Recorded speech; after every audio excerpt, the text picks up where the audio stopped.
Oui, Monsieur le Président, notre groupe s'abstiendra lors de ce vote.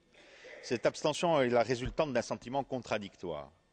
D'une part, nous ne pouvons que déplorer l'inertie et même l'autisme de la Commission sur la question énergétique. Depuis notre précédent débat budgétaire, il y a eu la catastrophe nucléaire de Fukushima. L'Allemagne, l'Italie, la Suisse, d'autres encore, en ont aussitôt tiré des conséquences fondamentales.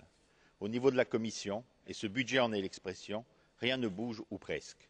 Tout juste quelques ajustements à la marge et toujours cette obstination à soutenir des impasses écologiques et technologiques comme le gaz de schiste ou le très coûteux projet ITER.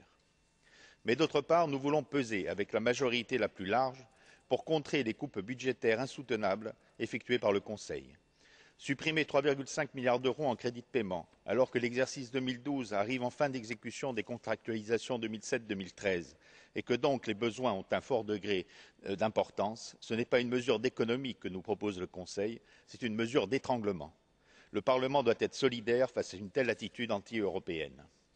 Au moment où vont commencer les négociations, il est important de rappeler que le budget européen n'a jamais été en déficit, qu'il n'y a pas de dette européenne et qu'il dégage une valeur ajoutée considérable par la mutualisation des moyens et des politiques. S'attaquer aux moyens financiers de l'Union européenne, ce n'est pas combattre la crise économique et financière, ce serait l'aggraver.